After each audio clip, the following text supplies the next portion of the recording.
Welcome to the Thriving Farmer Podcast. I'm your host, Michael Kilpatrick. Our mission is to inspire, educate, and celebrate sustainable farming. We believe that you can build a profitable, sustainable farm that gives you true farm freedom. Join us as we talk to farmers, innovators, educators, and entrepreneurs to glean their top takeaways in business and life. Hey, Thriving Farmers, Michael Kilpatrick here with yet another episode of the Thriving Farmer Podcast. And today, my guest is Liz Graznak, who is the farmer at Happy Hollow Farm, which is nestled among the rolling hills along the Missouri River in Jamestown, Missouri. The primary growing fields border the Little Splice Creek bottom and thus benefit from the beautiful silt loam soils that are rich in organic matter. They are a certified organic farm and use a combination of high managed cover crop techniques, crop rotations, compost applications, and hay mulch to produce awesome organic veggies. Welcome to the podcast, Liz. Thank you very much, Michael. I'm glad to be here. Yeah, and I think we should get it out of the way that you are Moses 2021 Farmer of the Year. So we have to talk about that as well. Okay. All right. Well, congrats on that, because that is, that's a great award, and there's no one more deserving than you, because, over the years, I've watched you build that from literally nothing to a absolute thriving organic farm in a place in the country where so many people said, well, you can't farm organically and make a living out there. Yeah, that is true. We definitely in Missouri do not have that many small scale vegetable producers in general. Definitely not that many certified organic producers. But, I am outside of a university town and a town that has a really active and vibrant, thriving farmers market. And yeah, just a community of people that support the work that I'm doing on the farm. And so I think that has obviously been a huge part of why I've been able to succeed. Just hard work and lucky to find a place in a community of people that are really supportive. Mm-hmm. Absolutely. So give us a little bit of an overview, and then, a little bit later in the podcast, we'll dive in deeper, but give us where's your market, and what city are you going to, and what sales channels are you using? Yeah. So I'm outside of Columbia, Missouri, which is smack dab in the middle of the state. It is a relatively small city compared to, say, Kansas City, St. Louis, Springfield. But like I said, there's the University of Missouri is there. There's a number of small colleges. It's definitely a very thriving community, and like I said, a great farmers market, which I have now been selling at, I guess, for about 9 seasons. I started initially just with a CSA. That was 11 years ago. Okay. And 2 years into farming, I still had the CSA, and I was selling at a slightly smaller scale farmers market. I wanted to make sure that I would be able to handle having enough volume production wise to be able to go to the larger Columbia farmers market. And so it was the third season that I joined that market. And I'm now in my 11th year farming full time, and still have the CSA, just it's larger, more members. And I sell year round now at the farmers market. There's only 2 Saturdays a year don't go to market. And then also to a number of local restaurants and a locally owned co-op that has 2 locations. So I sell pretty regularly, pretty weekly to those 2 co-op grocery store locations. Okay. And then what's your crop mix? It's not as crazy and out there in quantity and volume as it was, let's say, 4 and 5 years ago. Okay. I've pared it down a fair bit, but it's still pretty big just to try and keep enough diversity for my CSA members. I offer a 32-week long CSA season, and I try and approach my weekly boxes from the perspective of what I would want to get in a box. And that I don't want to get the same things in a box all year long. And certainly understanding seasonality of things. But my goal when I pack boxes, and thus when I'm putting together my crop plan every year, I want to have something new every week, something that they didn't have last week. Okay. So, maybe many of the things are going to be things they had last week, but there's going to be something or multiple things in that box that they didn't have the week before. So I'm pretty good at making that happen at this point, 11 years in. So I'm able to take, a pretty wide diversity of stuff to the farmer's market. And also, go ahead. What was that? You do flowers too, right? Yeah. I added flower growing about 6 years ago, and am growing more and more every year and getting, better at doing that. And now have a couple of one full-time and one part-time employee that's pretty much all they do, is, focus on the flowers. And in the winter, I'm not right, like up at, urban bud scale as far as winter flower production. So, Andrea moves into the pack shed some during the winter months. But, we still, like, we were planting delphinium this week, and, so she was doing for, in prep for next year. But yeah, lots of flowers, which I love, and is definitely another challenge, and it has kept me really engaged, I guess. So I really enjoy growing the flowers. Yeah. And yeah. So definitely a pretty wide range of crop diversity, I guess. And how many acres of field production are you doing? Do you want me to include the high tunnel space, like total, or just outside field production? Yeah, let's just do outside field. Okay, so I opened up a new growing field last fall, which now has brought me up to about 11 acres of outside production. Okay, and then in tunnels, how many square feet under tunnels? In tunnels now, oh gosh. So in high tunnel square footage, maybe about 60,000 square feet, 64 maybe. And then I have a lot of caterpillar tunnels. And, I started with just like a design of using like a PVC, a big 20-foot long PVC hoop for the tunnels that was, pretty much like a 2-bed system. And I'm phasing those out. I still have 1, 2, 3, I don't know, maybe 4 of those up at this point. But I started putting up some Farmer's Friend caterpillar tunnels last fall, and then a couple more this year. So I'm phasing out the 2-bed tunnels, and I'm, bringing in these 3-bed Gothic peak roof Farmer's Friend style tunnels. My tunnels are all pretty long. Like, I don't have a 100-foot Farmer's Friend. I've got 200 and 240-foot long Farmer's Friend tunnels. Yeah. And how are you? And how are you doing the end design on that? Are you doing down to the ground with the stake, or are you finishing off the ends and doing a ridge pole? So the end right now is just a solid sheet of plastic, and I roll that up and sort of fix it and have it open totally during the summer months, and during the winter months it folds down and it's held in place with 10 sandbags.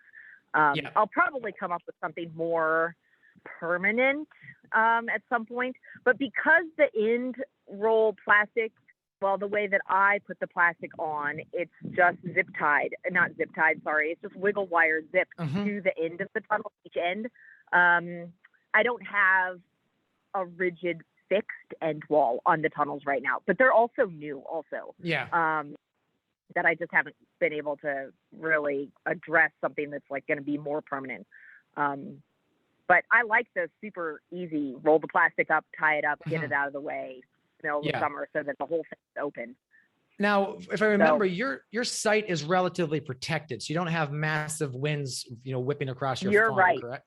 Yeah, you are absolutely right. And that's it's a huge reason that I am using Caterpillar tunnels. Let me just say that, because if I was up on a ridge, and I've got a bunch of friends that are up on ridges and have just insane wind pressure, there is no way that I would be trying to use the large quantity of cat tunnels that I am using, because I think they would be a pain in the butt.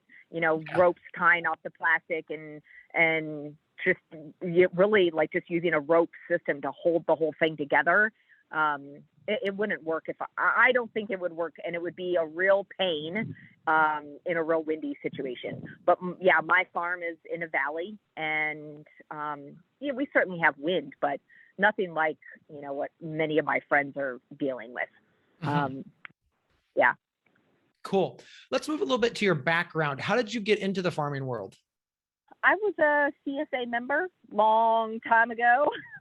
Just in my world of being a graduate student, and in the way that I was getting food, and the whole concept of CSA was very new and pretty foreign to me.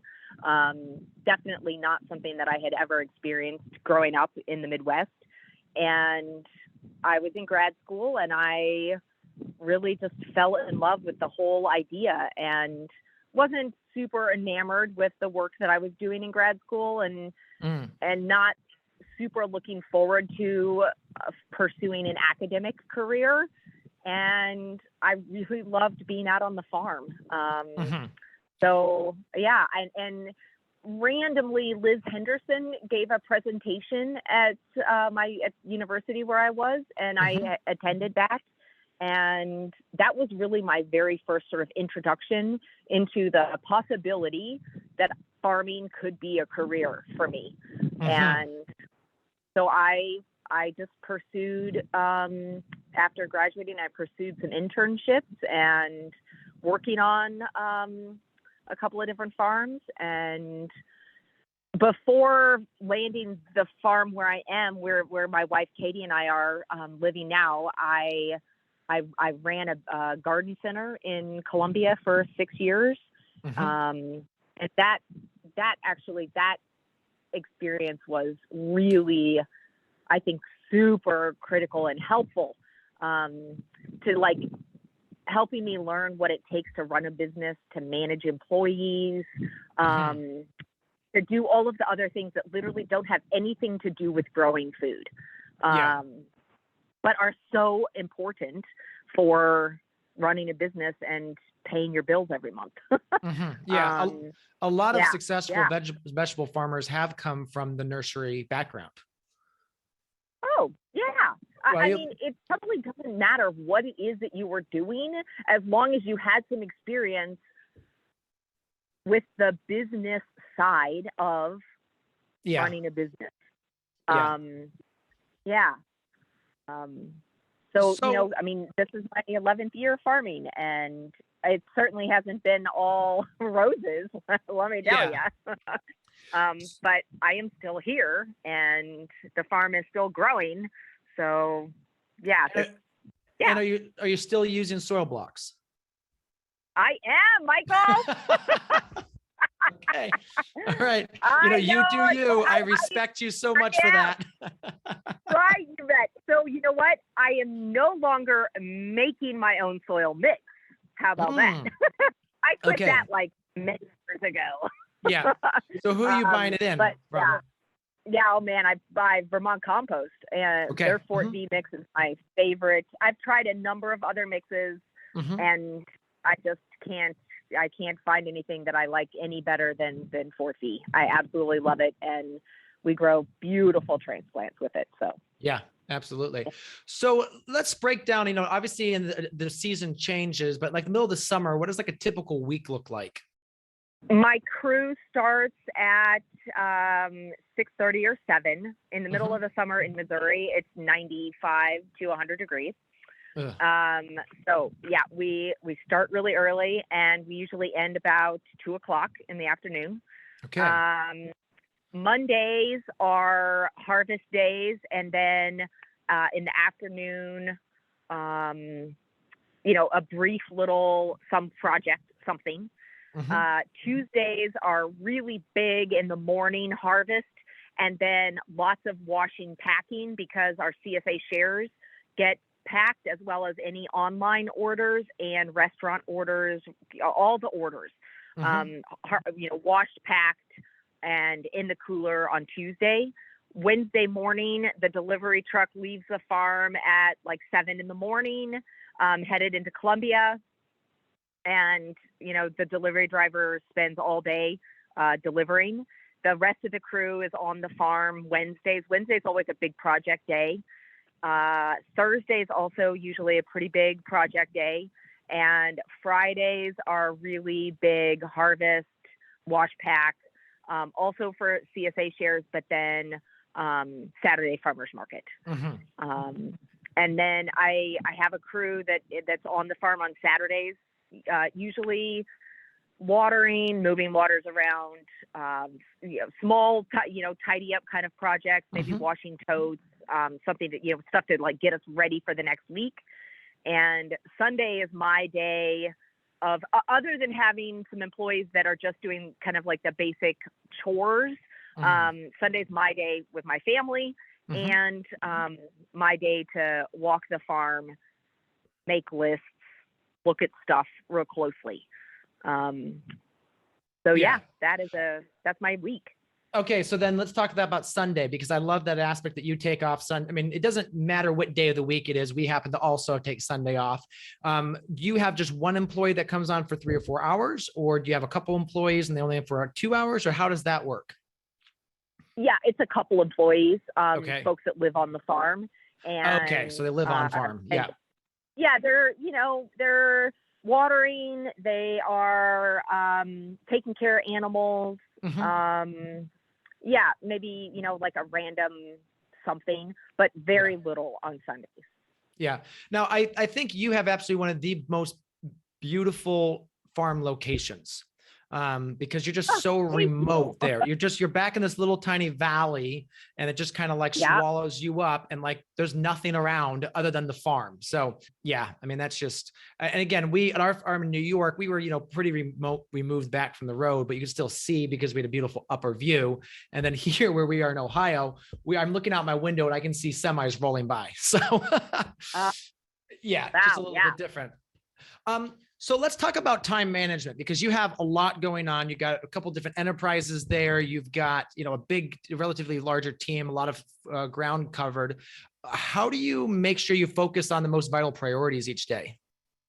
I make a lot of lists, and I'm very good. And this is, I think really, this is just years of now practice. I'm very good at categorizing to-do lists and make sure that the things that are the most important get moved to the top. But also, I don't take a step out my front door without my eyes open, paying attention to everything that's around me and noticing things. I don't walk anywhere. I might be going somewhere to go do something, but I notice that, the valve is broken on this, header line, or, and I carry a clipboard with me pretty much all the time so that I can write the things down. Cause like, I'm not going to remember in 5 seconds after I've walked past that valve that was broken. I have become and developed a very good ability to really pay attention all the time. And I think that makes it easier for me to keep on top of the incredibly long list of things to do. Yes, I mean, I do have, quite a few employees, and this year I will say, I've moved to hiring H2A employees, and I have even more H2A folks that are coming next year. And I mean, you got to have the staff to do the work. So yeah, I mean, last year I had 12 employees on payroll. This year it was fewer. But yeah, I mean, it takes a lot of people to do the kind of growing that we're doing. And especially the having such a diverse mix of crops and diverse, not just field production, but lots of tunnel production and, flipping beds all the time and trying to stay on top of the to-do list. Yeah. So, yeah. So let's talk a little bit of the systems you're on. What's kind of like your bed system setup? So you want to talk about tunnels or you want to talk about outside? Because it's very different. Well, let's start with tunnels. I have 34-foot wide tunnels with 7 beds in the tunnels. They're wide beds, mostly that I'm short, that, Michael. Yeah. I can barely jump over the bed. So at very narrow, 1 foot wide walking paths, very wide beds, and 7 beds per tunnel. One of my very first tunnels is still, it's 30-foot wide, so it's not a super wide tunnel. And that one just has 6 beds in it. So in the tunnels, I do not bring any equipment in those tunnels other than a BCS at this point. The beds get broad forked once a year, and usually once a year, a pretty heavy layer of compost put down. And then, depending on, I don't know what we're doing, are we going to direct seed arugula or are we transplanting? And what was in there previously might depend on whether or not there's a fertilizer application or, we're going to rototill it. I have been thinking about, I do not have yet, but I've been thinking about possibly getting one of those compost spreaders that would pull behind my BCS. And also have been contemplating a rotary harrow, but I don't have either of those things. My systems work great right now.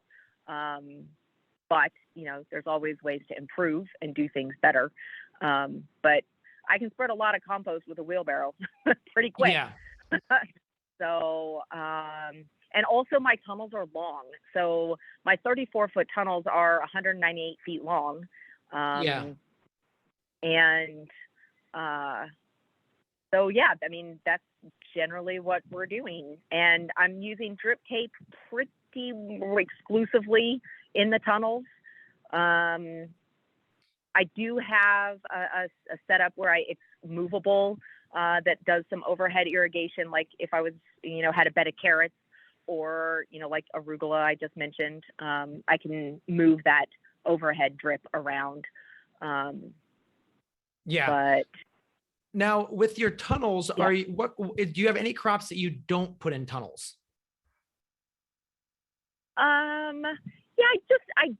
No winter squash, no potatoes, no sweet potatoes, no melons. I very rarely put summer squash or zucchini in the tunnels. This year actually was my first year. We had a pretty late spring. It was really cold for a long time. And so I had to shuffle some stuff around, and we did have my first full cucurbit planting we put in one of the tunnels. But honestly, the only way I was able to do that is because now I have so much more tunnel space. And it allowed me to be able to make that decision. Because 3 years ago, I wouldn't have been able to make that decision. I would have had to have just waited because I didn't have a lot of, you know. But I would say in general, it's the really big space requiring crops that don't go in tunnels.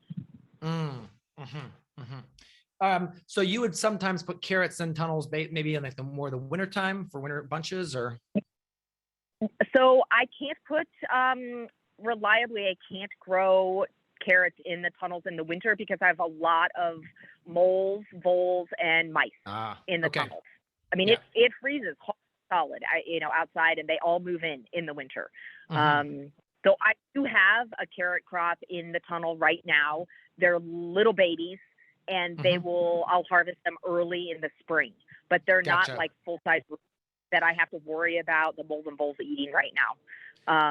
So yeah, I'll put in, one bed, maybe, like one bed early direct seeded February, or like I did this fall, a really late direct seeded crop of carrots, for example.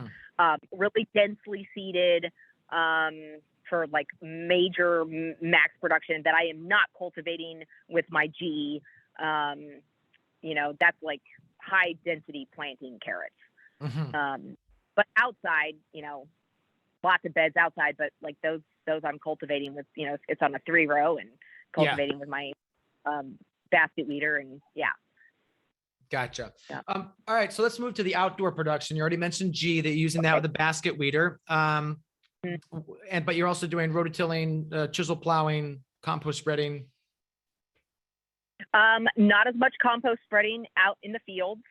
I did put down a lot of compost, 5 dump truck loads, I think, actually, this fall on that new field that I opened up last fall.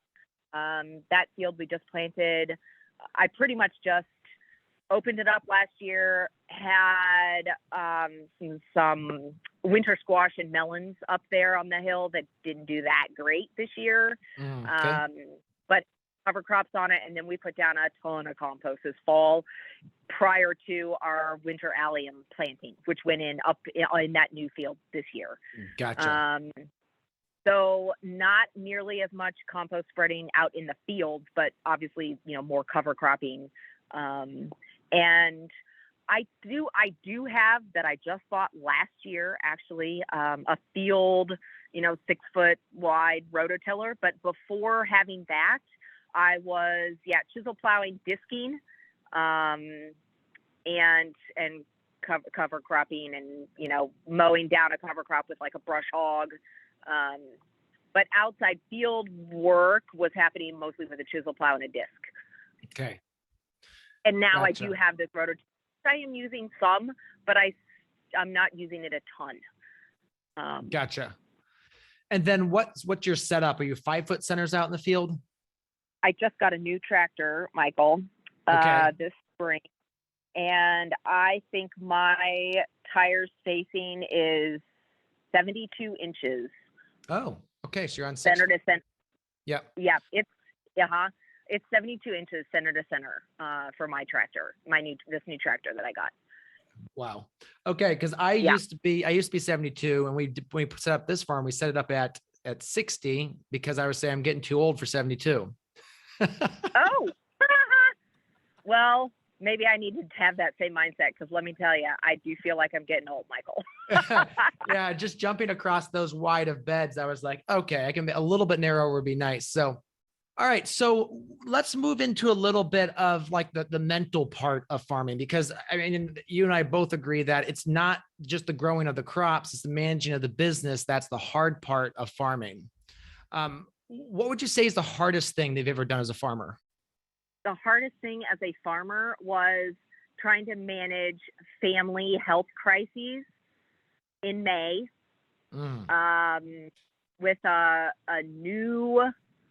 with many new staff members.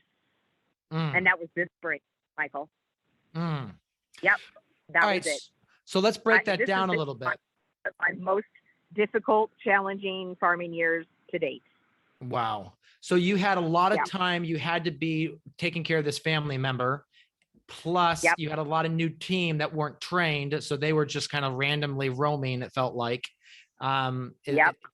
Okay. And so, all right. So did you have any particular tactics that you used to manage that? You just kind of like got through it? Luckily I do have a couple of staff, like folks that have worked for me for many years. So I leaned on them hard. I will tell you, I leaned on them real hard. Many of the new employees, unfortunately, they didn't last through the year. That's one of my, one of the things that is real sad for me for this year. I just wasn't around, and it was a hard year for a lot of those new folks. Very honest, it was a hard year for them. So yeah, they're not still with me. I also have tended to hire younger employees. pretty much since I started farming. And mostly that is because they found me and they were really good people. I mean, I have a pretty darn rigorous employee hiring process.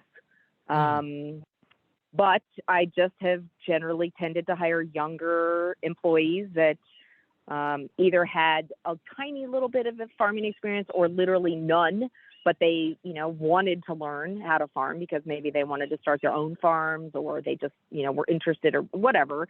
And I will tell you that I am moving away from that model. It's not that I don't want to hire young people that think that they want to farm, but it has become too difficult to run a farm the size that mine is with totally unskilled employees. And so that's why I am totally moving away from that model. So you're moving more toward the pro employee. Yeah, pro employee that is going to be with me for the next 10 years. Yeah. Yep. And I hired a couple of guys this fall that started in September. They just left last week, and they're coming back next year. And I've got a couple of more people hired that are going to start in April next year. And these are people that are going to be with me for many, many years. So that's what I need to do. For a farm your size, do you think it is possible to maybe have, because I think what you're describing there is almost like an intern, not that you call them an intern, but they've got that, they're very new. They're just looking for that experience, want to see if they want it, if it works for them. Do you think that your size farm, 1 or 2 is reasonable? Or do you think you're just at a stage where you're like, we're not an educational farm right now. Our job is just to grow food. And there's other farms out there that are geared towards that. I would say that is my perspective right now. In the next couple of years, that could very easily change.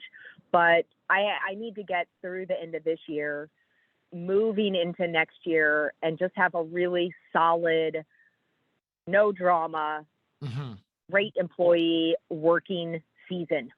And I feel like I need that for a while. And then, maybe I can go back to offering again. And I have had like truly a, full-time functioning internship program. I have done that for many years. I offered that. And, I'm not saying I am not ever going to do that again, but I'm just not ready to do it again right now. There are many more farms. Even now, 11 years after I started, there are many, many more farms that are literally their whole mission is nonprofit, teach new young people how to farm. And those farms did not exist to the extent that they exist now. They did not exist 10 and 11 years ago. And that's not my farm, But what I would say to that, and again, not to knock those farms because they're doing some great work, but there's a reason they want to work for you because you're a for-profit farm that's feeding people and it's really a real functioning, you've got to meet the payroll every 2 weeks. So I think that's where the attraction is. And those farms aren't, 2021 Farmer of the Year either. Well, thank you again. Thank you. And I know that, I do. Yeah. I know that, Michael. I do. But and I get it for your family. For a little while, I just need, I need to go through a couple of growing seasons that are, hardcore. Simpler. Simpler. Yeah. Yeah. Well, and I need to not continue to have to try to teach somebody 20 times how to bunch a kale, I want to teach somebody one time and I want it to be the same darn size bunch of kale every time. Yeah. So with that, because I think, one of the things it's important to you is your family. Talk a little bit about that, because I think, when we think about our farm, we think about, why we do what we do, a large part of it is because we want to be there with them. Yeah. So, I've got an 8-year-old and a 2.5-year-old. Actually, she's not 8 anymore. She just turned 9. Oh, wow. Yes. So a 9-year-old and a 2.5-year-old, and my wife Katie that works off the farm. So they're in school, they're in daycare, they're not on the farm all the time, and so when they are on the farm, I want to be on the farm with them, because they're not on the farm, during the week, during the normal work week, they're off. Yeah. And so like, it is super duper important to me. And I will say, like, in the first, let's be honest, like in the first 8 years of me farming, I didn't spend a lot of time with my family because I was farming all the time, Michael. Yeah. But I can't do that anymore. I just can't do that anymore. Yeah. My kids are too important to me, and my wife is too important to me. And So let's talk about your mentors. Who were your mentors along the way, and how did they help you become the farmer you are today? Well, I still have lots of mentors. Absolutely. Paul and Sandy Arnold, and downstairs. Yeah. My friend Audrey just got here. So I was just talking to her real quick. Yeah. Paul and Sandy Arnold, super great mentors. Chris Blanchard, one of my besties for many, many years. Current farmers that are currently just like killing it. Jack Hedin up at Featherstone, his farm manager, Abby, Steve Tomlinson out east, Kat Becker and Stacy Botsford up north, Hans and Katie Bishop in Illinois. These are like my real go-to, like if I have questions, these are the folks that I ask. Jason Hertz is in Curtis Millsap. They're down in Springfield, not super far from me. Growing very differently than Jason focuses all on greens, but he is just a fantastic grower. So I have a lot of friends that I rely on to help me, for sure. Well, when I have a question or a problem or just need somebody to talk to. Yeah. And I think I'm super lucky. Let me just say that I'm super lucky. Yeah. And I think about the mix of those farmers you just mentioned. You've got some very large farms, you've got some smaller farms, you've got some local farms. So you've got a good mix there, so that, people that can help you pretty much with any question you might have. Yes, that's right. That is right. Yeah. I'm very lucky. Yeah. If there was a magic reset button as it relates to starting your farm, what systems would you go back and put in place sooner? I would have built a more permanent, professional scale pack shed from the very beginning. I didn't do that until 6 years in, and the 6.5. Heck, we were into the winter before I moved into my new pack shed. So, literally almost 7 years into farming. The drastic difference that having a really professional pack shed makes on your efficiency, on the quality of the produce that you're growing. Just like on everything.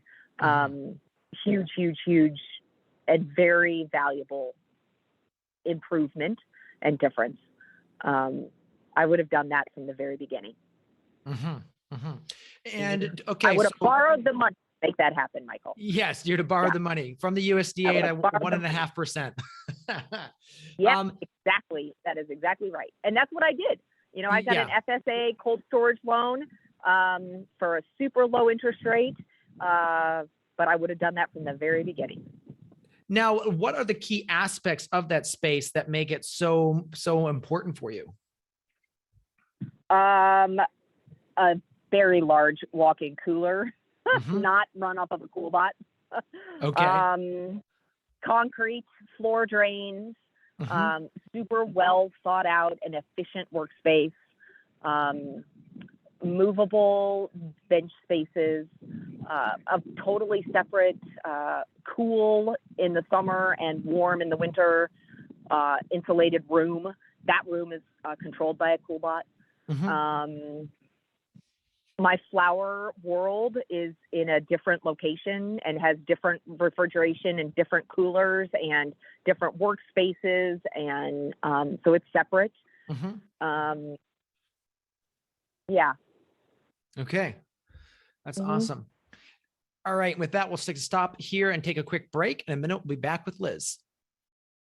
Maybe you're a vegetable farmer like Eric and Beth from Evenpole Farm who grows flowers between their vegetables. Maybe you're a backyard gardener or homesteader who wants to learn the benefits of flowers for us and our ecosystem and to discover how flowers can impact our lives and even have a healing effect in our bodies. Or maybe you're looking to scale up your flower operation by standardizing systems and setting up success with Steve and Gretel Adams of Sunny Meadows Flower Farm. No matter where you are in your flower journey, we've got something for you in the Thriving Farmer Flower Summit. Head on over to farmsummits.com and sign up today to be the first to know when it releases. All right. So let's get back here with Liz and talk about Happy Hollow Farm. So you have a team. Let's talk about how that team is set up. Do you have, let's say, like area managers? Do you just all kind of attack the jobs together? Going into this growing season and last year, yes, I did have area managers. I do not anymore. And I don't know what the new sort of structure is going to look like. I know that going into next season, I am going to have some new team members. And so probably starting off, it's just going to be sort of me at the helm and then all of us working together as we try to figure out what the new system is going to look like. I grew really fast in a really short amount of time, Michael. And I also think that the trained, experienced area manager employee out there in the world, they are few and far between.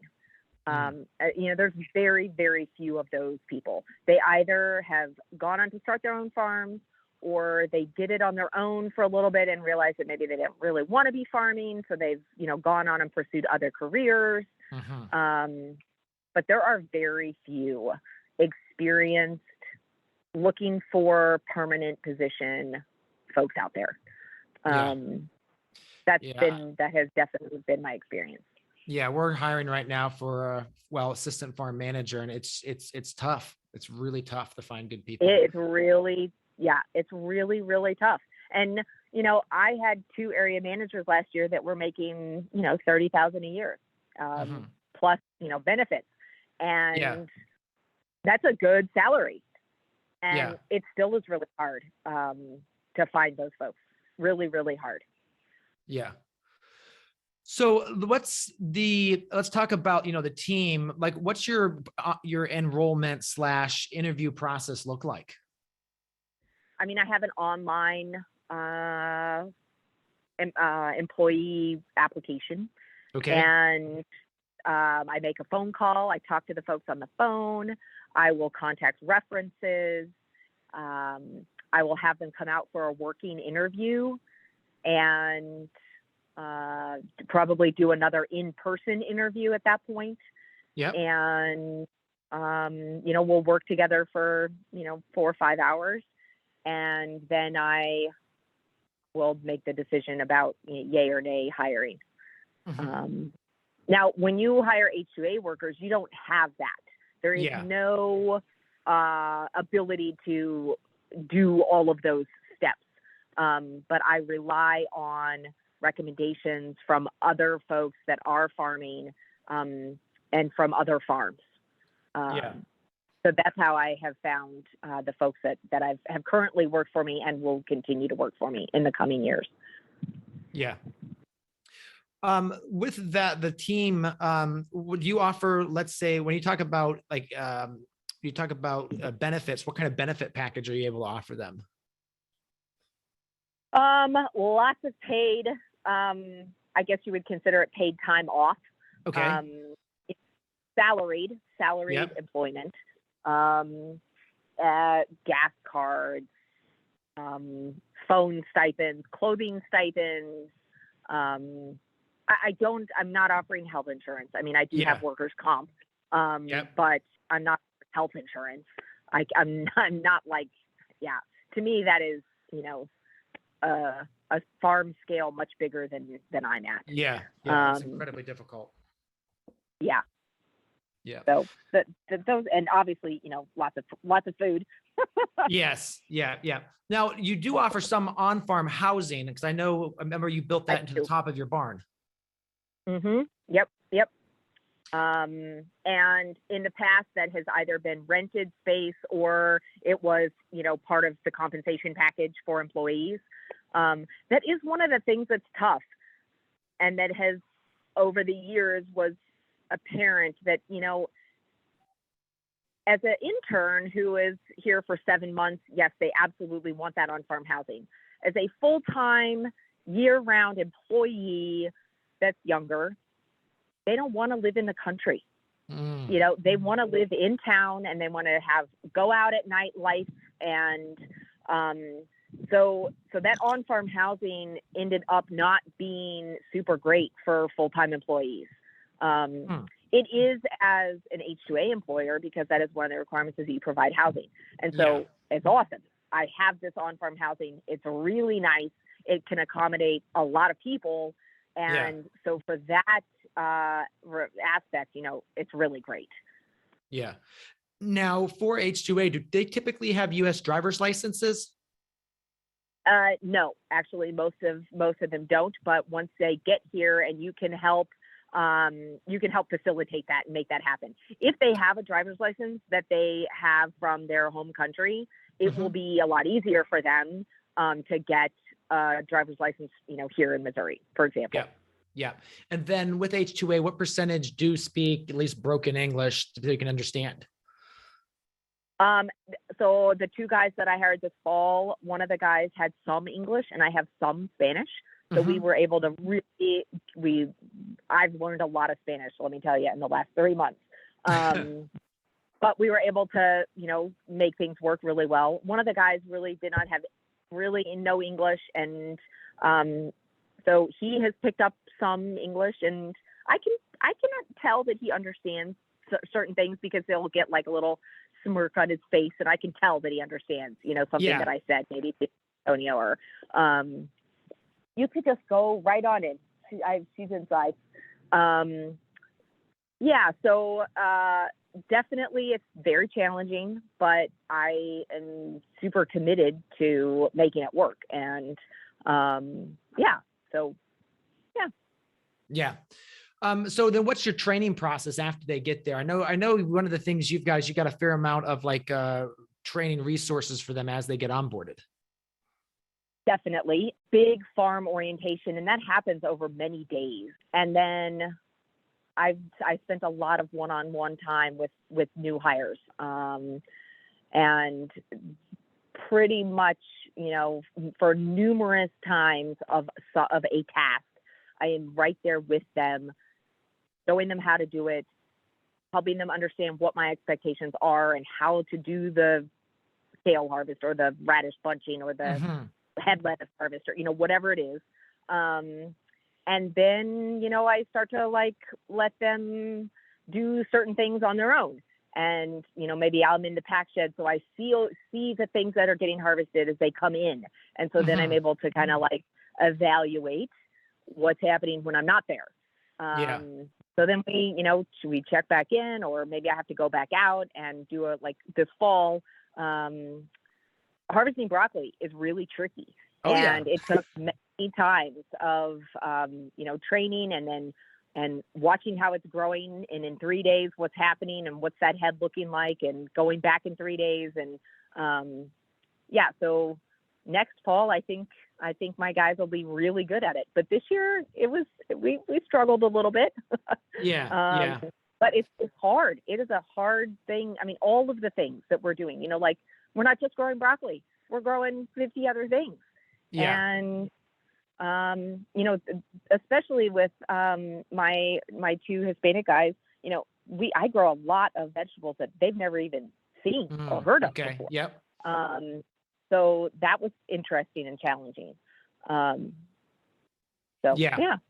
Yeah. A lot of very, very personal one-on-one training for sure. Gotcha. And then let's talk about like encouragement. How do you make sure you keep the team motivated? We have morning staff meetings every morning, and we talk about the list of things that needs to happen for the day. We talk about bigger picture stuff. I'm pretty open about, the bigger picture of the farm. How we did at farmers market last Saturday, something that did really well or something that didn't do well. And we always do, like, at that morning meeting, it's always a quick check-in. What went well yesterday, what didn't go so well, what do we need to do today to make sure that, maybe that thing that didn't go well, what do we need to do to make sure it does go well today? I'm always constantly asking my crew for their feedback, for their input. And, in the middle of the summer, we go on float trips together and we drink beer together on Fridays after work. And we'll go down to the creek and go swimming at the end of the day. And, there's a little family-owned restaurant that's not super far from the farm. And once in a while on Fridays, I'll take everybody and we'll go and get fish on a Friday at the local restaurant. Just random things. But lots of check-ins. Yeah. So talk a little bit about the marketing side of things. So you have the farmers market, and what percentage of that income do you think that brings in for you? The farmers market compared to the other revenue streams? Yeah. Farmers market's probably like 65 to 70% at this point. Yep. So a lot. And that is very different than it was 3 years ago. Very, very different. But again, we have this really awesome now. Really the market has grown drastically in the last 3 to 4 years. So it's flipped. It used to be CFA, and now it's definitely not. Yeah. Now with the farmers market, how big of a space do you have? 6 booths, 6 tents. Wow. Three tents long and 3 tents deep. Wow. Okay. So you're putting on a massive display of product. And that's obviously a mix of beautiful vegetables as well as flowers. So that obviously brings people in. Yep. That is right. That's right. And display is crucial. Crucial.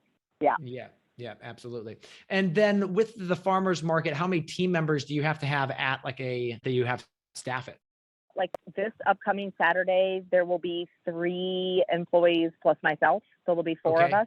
Yeah. And middle of the summer, there'll probably be 5. Yeah. Okay. And you wear orange sweatshirts? Is that the thing? Yeah. I've always had, orange is sort of in my color, and I've always had orange t-shirts. But this year I was looking for, outerwear, and man, it's hard to find.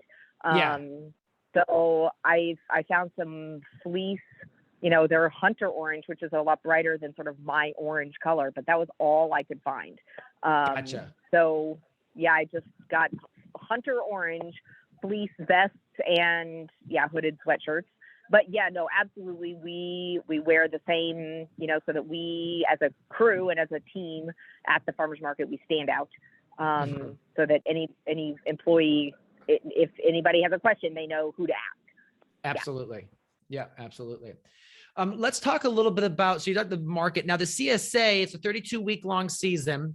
What is the kind of like the premise there? Is that you do what size is the share? What's the weekly value you're trying to give there? I offer 2 different sizes. Okay. One, the large share is, for a family of 4 that cooks at home 4 to 5 nights a week. And then the single share is tailored towards people that are single, that are cooking at home maybe 3 or 4 nights a week.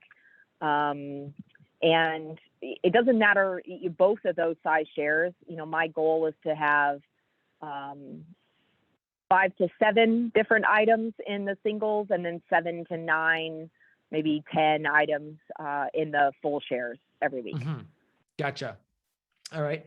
And then that you said one new crop every single week. Do you have like a recipe for the rest? I mean, like you try to put like one allium. Usually the recipes that I put in my weekly newsletter correlate and correspond to the one new thing that's this week. So like last week, escarole was the sort of new item that the winter CSA members, and that all through this fall that folks haven't seen yet. And so I included a couple of different recipes that highlighted escarole. Now I really do work really hard, and I've got so many cookbooks, but I find recipes that are seasonal based. And so it's not like you're going to have to go to the grocery store and buy the other 10 things that you need in order to make that one escarole recipe. Right. But I always correlate the recipe with the one new thing this week. And then I've got a whole bank of recipes on this app that's called Copy Me That. And that's available to my CSA members all the time. Gotcha. And what's the name of the app again? Copy Me That. It's a recipe collection app that's super easy to work with, and is awesome. It's really easy for me to make it available to my CSA members. Awesome. To make my account that I post to available to my CSA members. That is new for me. I am excited about that. I'm looking at a picture of an orange harvest cart. That's kind of, it's very, I think it's like a Josh Volk style. You know what? I don't know. That version of that cart, I got the idea from, oh my God, I'm going to blank on their names, up in Vermont. I visited their farm. Taylor's farm. Taylor Mendel, thank you so much. Mm-hmm. Yes. Mm-hmm. So she had some carts that were really similar to that. And I just took some pictures and I brought them back. And I have a CSA member that is really super handy. And he wants to do projects that like help me on the farm, and that he can do in exchange for like a reduced rate. And so he built me 2 carts. Like that. I mean, he built me these 2 carts this year. We modified them a little bit, like to fit the size flats that I use and the size, the things that I'm doing. But yeah, the general idea I got from Taylor. Yeah. That originally, I think that's a Josh Volk style. There's a ton of variations. I know that's where Taylor got her version from, but we only have one. I love it, ours. And we want to make a couple variations of them too. Like on that same base frame, you could drop a flame weeder down if you wanted to. There's so many things you could do. Yep. So many things. I want to make, and I've already talked to Larry about this. I want to make a row cover roller upper. Have you seen my version of it? I don't think so. Yeah, I've got a version that we absolutely love. Works really, really well. Yeah, and I can share that with you. I had a local machine shop make a professional version, but the homemade version worked just as well. Awesome. Great. All right, so back to your marketing there. You also have an online store. Does that do well for you, or what kind of people order there? So, I've always had a pretty advanced website. But last year with COVID, I had never offered online sales before, other than signing up for my CSA. But to buy head lettuce and kale, I had never offered that. But because of COVID last year, we set that up pretty quickly. And it's WooCommerce, off of a WordPress website. And it was huge last year. Obviously now it's gone down some, but my farmers market sales have gone up a lot. And so I still have people that are ordering every week, but it's not, $3,000 every week. It's maybe $500 to $800 a week now. Yeah. And then do they pick up at the farm, or you bring it to farmers market? Farmers market pickup midweek at a specific location, drop site, pickup. Yeah, not at my farm. I mean, the farm is 45 minutes from sort of the general direction of where people are coming from. I do have some folks that live out near me, and yes, they do come to the farm, but they're my neighbors. Yeah. But that's a really small percentage. So it's mostly a midweek pickup, or, we also offer delivery. And so folks, if they, they can pay and we'll deliver to their house. Yeah. And then also the farmer's market pickup. And how much do you charge for delivery? $8. Okay. That's great to know. All right. So marketing, you don't do a ton of like very specific marketing, right? No, I probably don't. And I probably should do more. Okay. But you keep a pretty active Instagram. Obviously your farmer's market booth is a huge marketing tool for you. Yes. Yes. And yeah, some Instagram, some Facebook. I am applying for the VAPG grant. And if I get that, there's going to be a massive increase in my marketing. Gotcha. Yeah. So we'll see how that goes. So where do you think your customers are? Are they on Instagram or Facebook? Oh, boy. That's kind of a tough question. I don't know, Michael. Well, you got 24. You know what? I think the younger customers are on Instagram, and I think the older customers are on Facebook. Yeah, that's pretty much what it is. You got. But I see, people make comments about posts that I make, and then I'll see them at the farmer's market, and they're not always young. Sometimes they're older. Yeah. Well, you've got pretty equal split between your Facebook and Instagram, likes or follows, which, I mean, it doesn't mean a whole lot, but that's just kind of interesting to kind of see what that ends up being there. I also, Michael, that is, and any business person would tell you that this is a downfall for me, but that whole part of what I do in the business is like the least attention part that I give to my business. So let's talk about that for a second.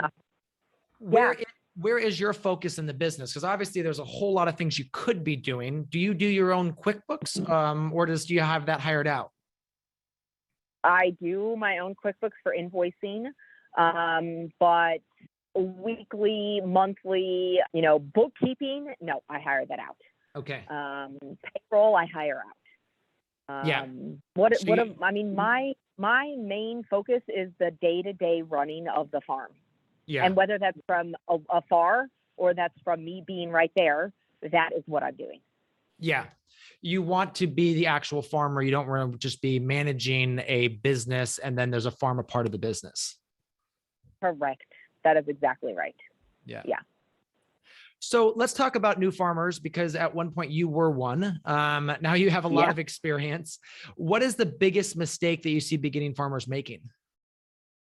I would say, for me, thinking that I could do it all when I first started, but because I had experience working for and then managing another business, it was very easy for me to move pretty darn quickly my second year into hiring employees and to being a good employee. Which then made me very quickly realize, like, I could get twice as much done with another set of hands, that maybe more than twice as much with a second set of hands than me trying to do it by myself. Oh yeah, absolutely. Because that's the one thing. It's such a hard thing to get someone to realize they need help. Oh my God. Yeah. Absolutely. But like, that was pretty easy for me to make that leap. And so maybe that's one of the things that I think young farmers are, that's one of their downfalls, is not realizing that and not making that move. Also maybe one of the things that would have made my life easier, probably, having debt is not a scary concept for me. I'm very aware of and willing to take on loans to be able to build a better pack shed, buy a better tractor, improve equipment, et cetera, in order to make farming easier, more efficient, better, et cetera. Yeah. But I probably reached a point about 4 years ago, where my overhead was bigger than the income supporting that overhead. Luckily, my wife works at the farm, so I've been able to lean on her. Yeah. But that was a mistake. But I wasn't focused on that part. I was focused on the building the farm, getting the crops in the ground, making sure, I was focused on the like day to day of the farming part, and I still am.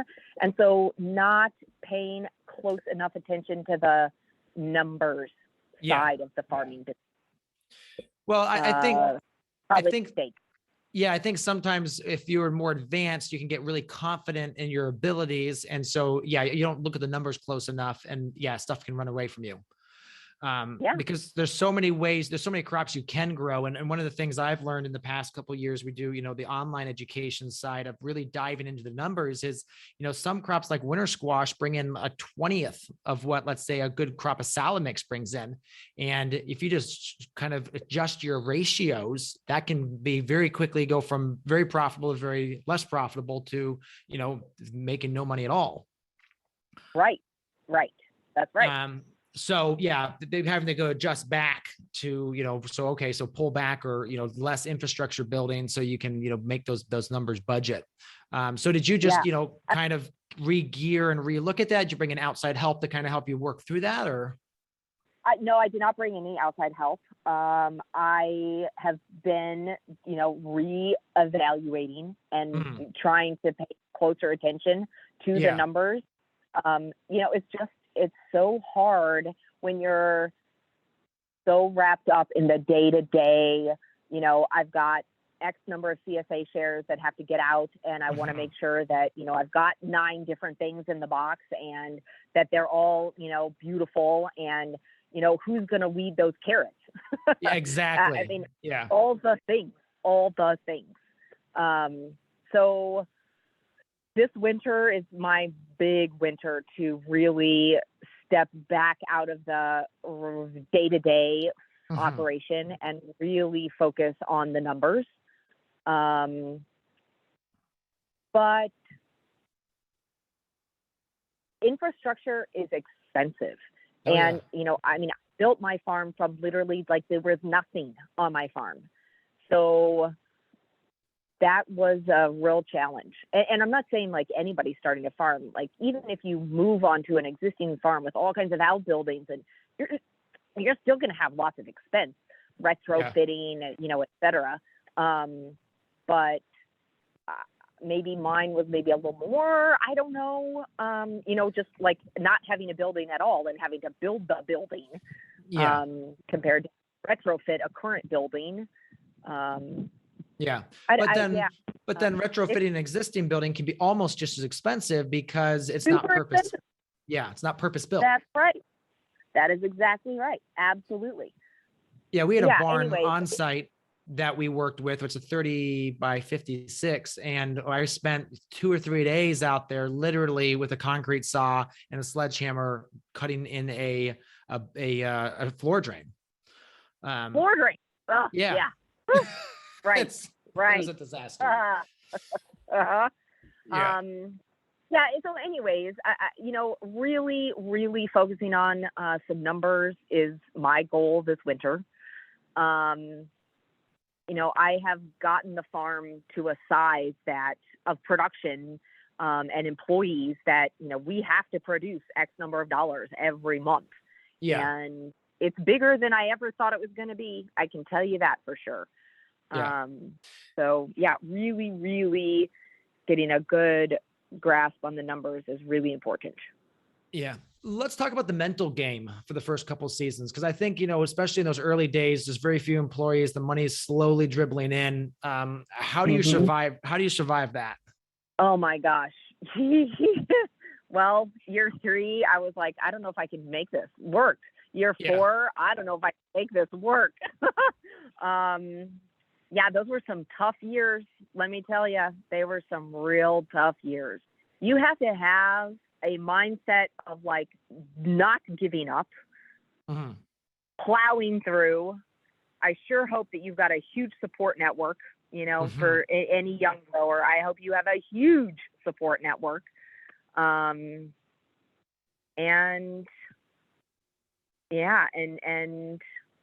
a not giving up attitude, I think.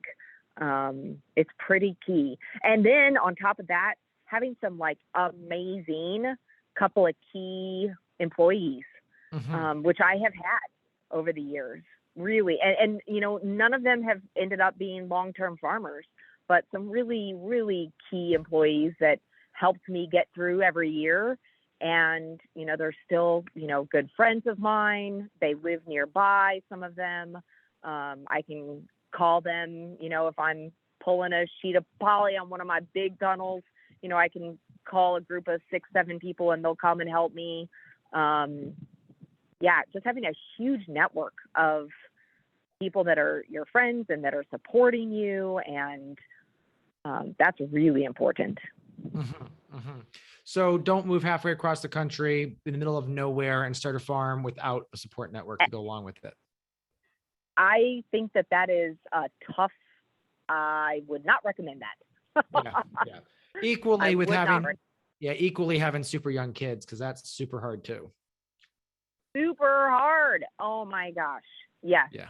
Because maintaining a healthy relationship and trying to run a business and farm is really hard. Yeah.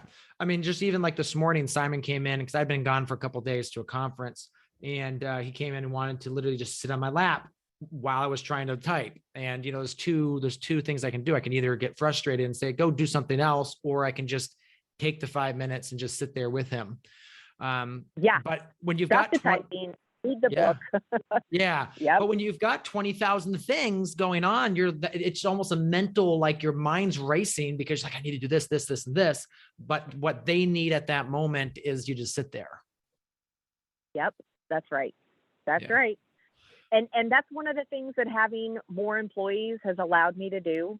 And, years ago, I made the decision that I would rather have extra hours of payroll if it meant that I could have more time to be able to give more time to my family. And so maybe I'm not making as much because I've got a higher payroll. But for right now, that's just the way it has to be. And that's what's the most important. Now, I think that's really important to realize and be able to call out, because you can always look at these other farms and say, well, we only did 27% labor this year, and you feel bad. But then you realize they also probably worked 85-hour weeks, and you probably worked, not too much less, but you still had more hours with your family. Yep, exactly. Yeah, no, I was working like that when I first started, and I am absolutely not working like that anymore. Yeah. All right, let's start to wrap this up here. And just some fun with some fun questions. If you could pick one, what would be your favorite farming tool? My new Kubota 7060 tractor with a front end loader. Okay, 7060. I got to type that one in. And did you get forks with it?